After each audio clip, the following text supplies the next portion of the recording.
Blessed are the merciful, for they shall receive mercy. What does this mean? By faith, I've come to the understanding that when Jesus was saying this, I didn't know what the word mercy actually meant. I thought it was just as simple as sparing someone or deciding not to hurt them or deciding not to punish them because they did wrong. But it's actually much greater and much more beautiful and flavorful than that. Mercy is God's extension.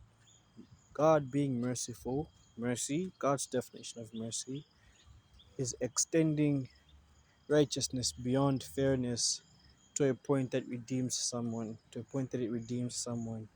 Where God's mercy is his compassion towards us when we know we have genuinely made a mistake and want to do better. Even though we're not good at doing better, God's mercy is his compassion towards us and his forgiveness and his restoration. His compassion is him willing to return us back for as long as we genuinely return to him, to receive us back. And his forgiveness is him willing to put the bad deed behind and to start afresh, resetting to a new perspective so that we can carry on with him in our journeys properly. And restoration is him restoring the life that was lost from us, restoring not just outwardly but inwardly. And I'm not saying this to encourage people to go back to their old ways, but I'm saying this to let people know that they will be restored, that their lives will be restored from the inside and the outside. And his restoration is much more than what we think it is. God will give us so much more than what we ever lost. And it will even be so much better because this time we're walking with Him and not with ourselves. So, mercy. What does it mean to be merciful? To be merciful is to extend generosity where justice can't. When someone does something wrong, even if they don't deserve to be forgiven, we show compassion in the sense that we can't let this small deed taint everything.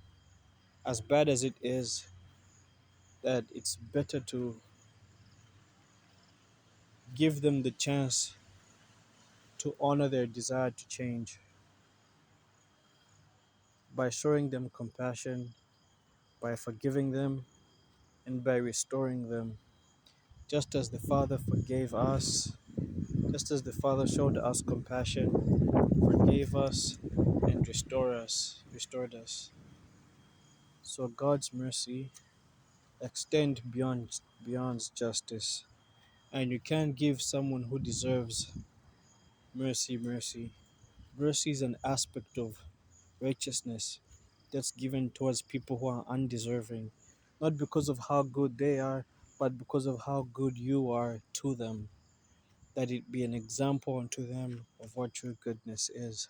Because if everyone is doing evil, then when will there be any good done?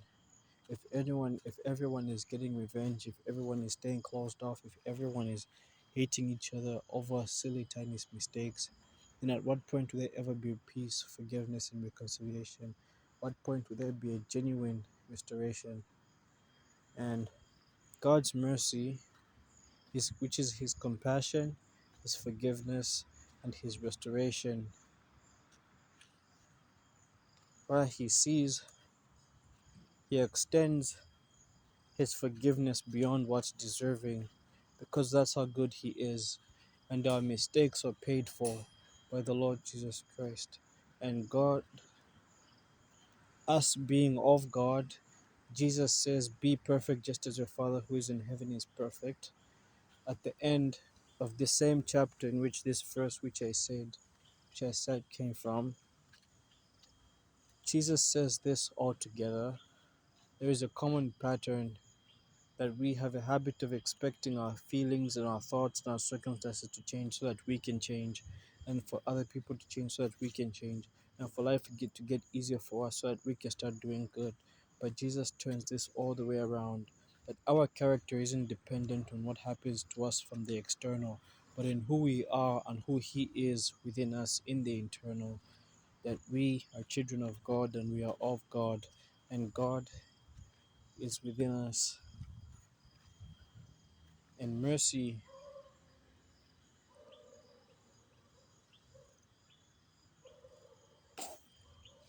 is also another way to prevent normalizing hatred in our hearts.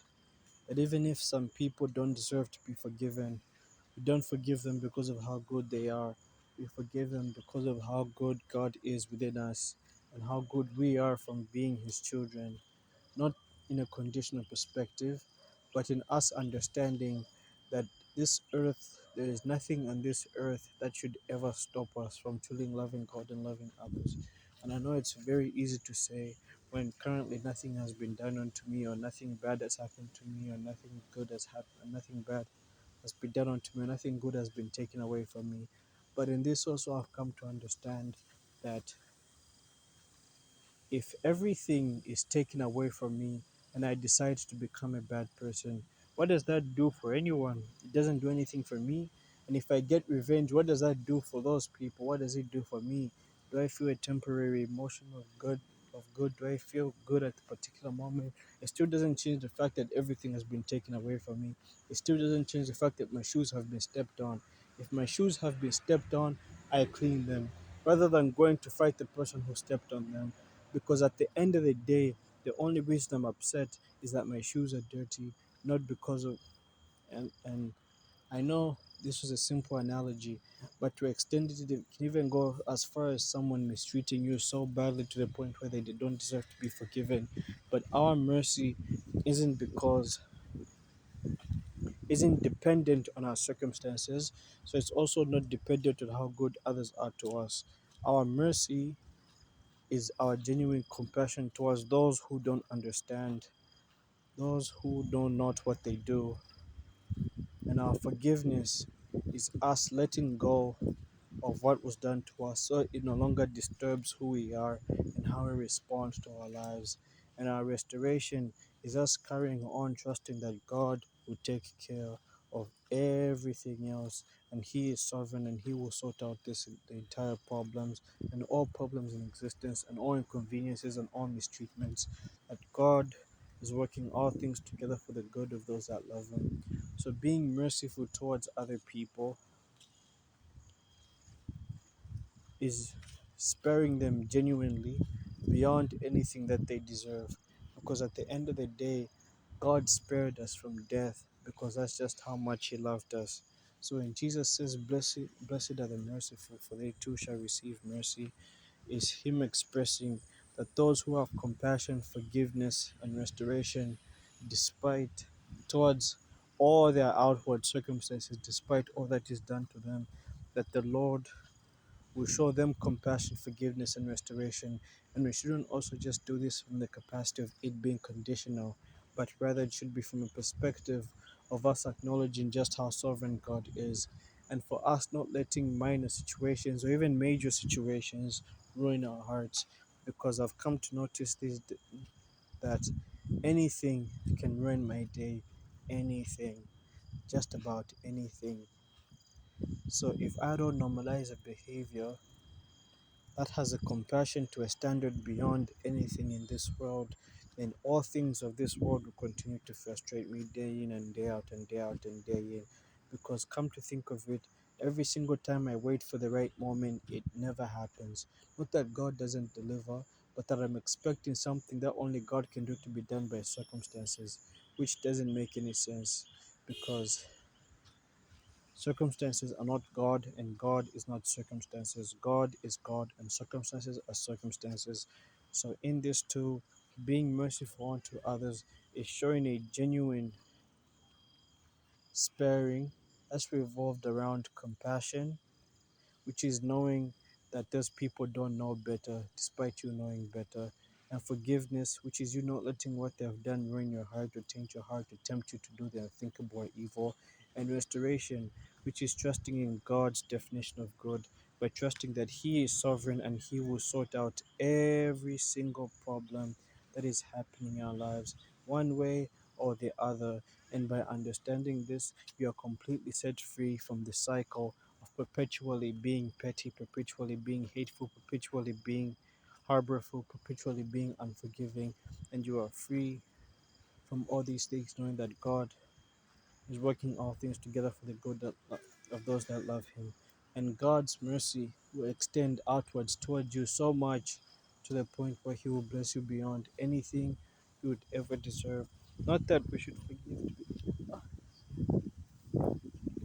not that we should only do things for a conditional basis, but that we should come to the understanding that circumstances in life are too unpredictable to place our lives on, to the point where we're letting external things determine who we are. The point is, our character shouldn't be based off what's done unto us or what's going on around us. It should be based off what God did for us through his son Jesus Christ, and what God is perpetually doing for us, keeping us well fed and well taken care of, and carrying on with this day in and day out, and being merciful in the sense that your compassion extends beyond anything that humans can understand. You overcome the idea of you being perpetually tempted to anger, to pettiness, to grudges, and to all these things which just ultimately weigh you down. Blessed are the merciful, for they too shall receive mercy. See ya.